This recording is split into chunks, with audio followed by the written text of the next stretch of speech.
Bagaimana jika dua raksasa dunia benar-benar berhadapan dalam sebuah perang terbuka? Di satu sisi, ada Amerika Serikat, negara dengan kekuatan militer paling mahal dan paling berpengalaman di dunia. Di sisi lain berdiri China, kekuatan ekonomi kedua terbesar yang dalam 2 dekade terakhir membangun militernya dengan kecepatan luar biasa. Jika keduanya berperang, siapa yang memiliki persentase peluang kemenangan lebih tinggi? Pertama, mari kita lihat kekuatan militer. Amerika Serikat memiliki anggaran pertahanan terbesar di dunia. Teknologi tempurnya sangat maju.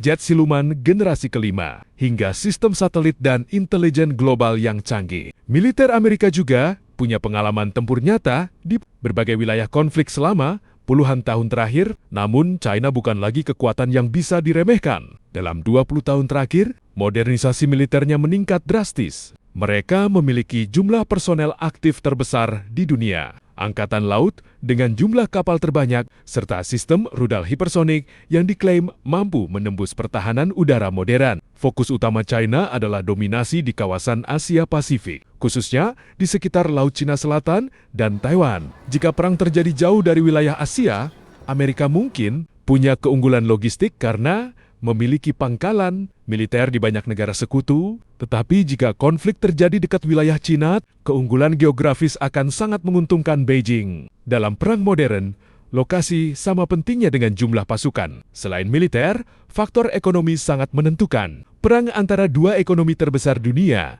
akan mengguncang pasar global. Amerika memiliki sistem keuangan global yang kuat dan didukung sekutu seperti negara-negara NATO, Jepang, dan Korea Selatan. China memiliki kekuatan industri besar dan kemampuan produksi cepat dalam skala masif. Perang berkepanjangan akan menjadi ujian siapa yang lebih tahan terhadap tekanan ekonomi. Lalu ada faktor teknologi siber dan ruang angkasa. Perang masa depan bukan hanya soal tank dan jet tempur, tetapi juga serangan siber, sabotase satelit, dan perang informasi. Amerika unggul dalam inovasi teknologi dan perusahaan teknologi global. Namun China juga berkembang pesat dalam kecerdasan buatan dan sistem digital.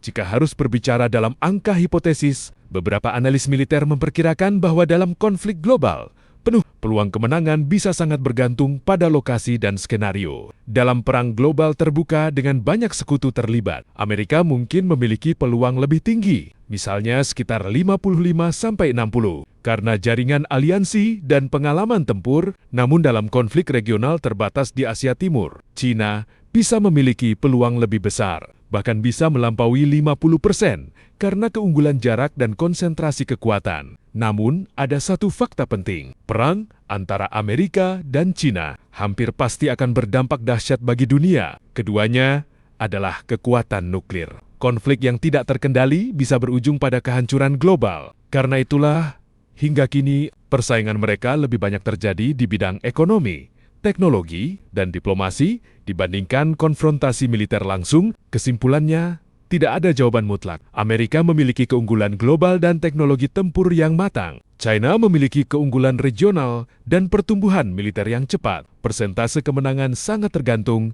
pada skenario perang itu sendiri. Namun yang paling mungkin, kedua negara akan terus berkompetisi tanpa benar-benar saling menyerang secara langsung karena risiko yang ditanggung terlalu besar bagi seluruh dunia. Dan mungkin dalam dunia modern ini, kemenangan sejati bukanlah tentang siapa yang lebih kuat dalam perang, tetapi siapa yang lebih cerdas dalam menghindarinya.